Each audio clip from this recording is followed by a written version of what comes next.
Pete, Sandford Smarter Homes, and today we're going to talk about security.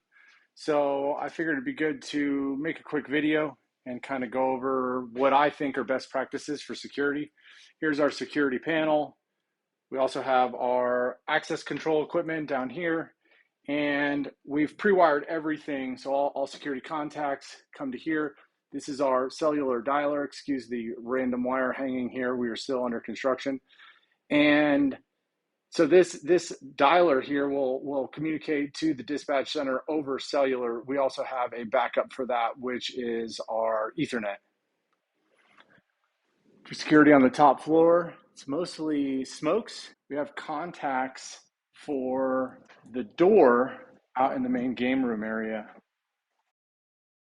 Nice little added security feature is having motorized blinds. So if you are in an all-in-one home automation system, you can then tell your system to drop the blinds when you arm your security system.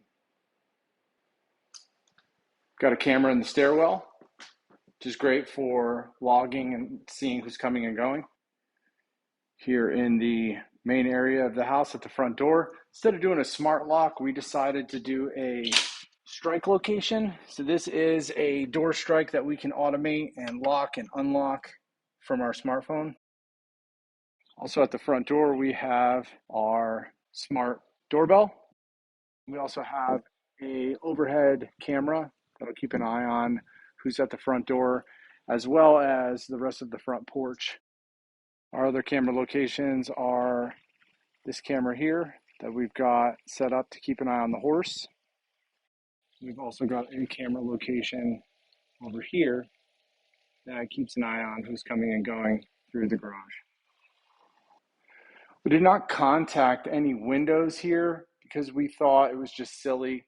Most of the windows that are sold today are unable to be drilled, and so you'd have to surface mount contact on every window, which we thought was just too much. So we did add glass break detectors, and we have that in any area that has a window or a door with glass that's easily broken. And we did contact each door, but as you can see, there are some areas that did not turn out that great. So we'll have to destroy some sheetrock and tuck that wire back in and finish the job that the security team failed to do. In the kitchen, a great benefit for security in here is going to be things like this heat detector. Whenever you're this close to the cooking area, it is always best to do a heat detector. You don't want to do a smoke because it's just going to be going off all the time. With a heat detector, it's really going to only trigger the monitored fired system when you really have a problem. So we're only doing heat and carbon monoxide in the kitchen. We do have standard smokes, and when I say standard low voltage smokes. So these do not have the 9-volt batteries. These will not beep at 2 o'clock in the morning. This is integrated into the fire system. And when these go off, it's just like your security in the way that, it calls the authorities. So this system will call the fire department and let them know that we're having an issue. In high security areas, you can add biometrics. It's a great way to separate these areas from areas that can easily be unlocked or managed from an app. So if you left your iPad out, the person would just be able to get access to that area by having access to your iPad.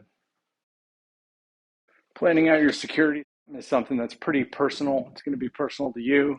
You may not go as far as I did or really care about things like these automatic locking garage doors like I have here. You may not be as obsessed with water detection like we have here in our water treatment room, but you may like some of these things, and it's best to talk with your security professional and tell them what you think is going to make the most sense for your house. We were really interested in the basics as far as arming and disarming.